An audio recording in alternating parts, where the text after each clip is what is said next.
نحمده ونصلي ونسلم على رسول الكريم اما بعد فاعوذ باللہ من الشیطان الرجیم بسم اللہ الرحمن الرحیم مولا صلی وسلم دائما ابدا علی حبیبک خیر الخلق کلہم۔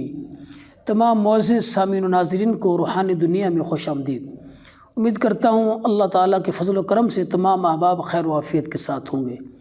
ہماری سابقہ ویڈیوز کے اندر ستاروں سے متعلق ہم نے تفصیل کے ساتھ بیان کیا کہ ستارے کے اعتبار سے، نام کے اعتبار سے لکی نمبر، موافق نمبر کون سا ہے۔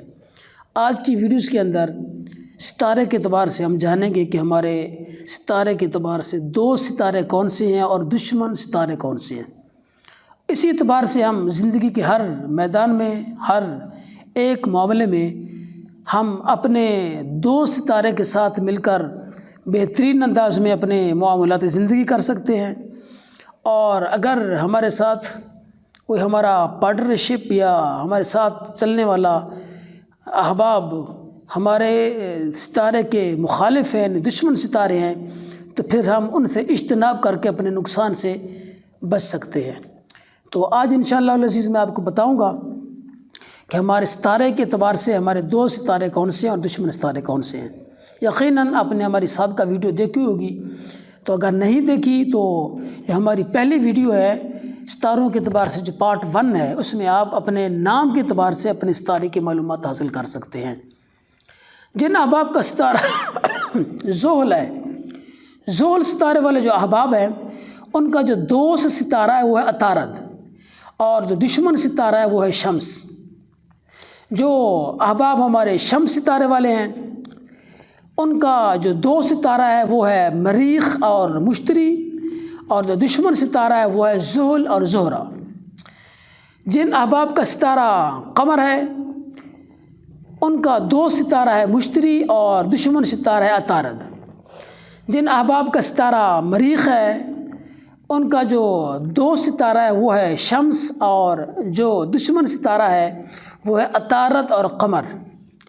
جن احباب کا ستارہ عطارد ہے تو دوست ستارہ ہے ان کا زحل اور زہرہ، اور ان کا جو دشمن ستارہ ہے وہ ہے قمر۔ جن احباب کا ستارہ مشتری ہے، ان کا دوست ستارہ ہے قمر اور دشمن ستارہ ہے زحل اور مریخ۔ جن احباب کا ستارہ زہرہ ہے، ان کا دوست ستارہ ہے زحل اور عطارد، اور جو دشمن ستارہ ہے وہ ہے مشتری۔ دوست ستارے سے مراد یہ ہوتا ہے کہ آپ ان کے ساتھ پارٹنرشپ کر سکتے ہیں، سفر کر سکتے ہیں، بزنس کاروبار کر سکتے ہیں، شادی کر سکتے ہیں، اور لائف ٹائم آپ ان کو اپنا دوست بنا سکتے ہیں۔ اور جو دشمن ستارے ہوتے ہیں، ان کے ساتھ نہ آپ کا مزاج ملتا ہے، نہ طبیعت ملتی ہے، نہ آپ ان کے ساتھ سفر کر سکتے ہیں، نہ آپ ان کے ساتھ اپنے بزنس کاروبار کی پارٹنرشپ کر سکتے ہیں، اور اگر آپ عقد یعنی نکاح کرنا چاہتے ہیں تو ان کے ساتھ آپ نکاح تعدیر قائم نہیں رکھ سکتے، تو ان سے اجتناب کرنا ہی ضروری ہوتا ہے۔ ستاروں کے اعتبار سے، اپنے نام کے ستاروں کے اعتبار سے دوست اور دشمن ستارے اگر آپ اپنے ذہن میں رکھیں گے تو بزنس، کاروبار، زیادہ راہ، سفر، باہر کا جانا، شادی یا کوئی بھی معاملات ہیں، تو اس میں آپ نقصان سے بچ سکتے ہیں۔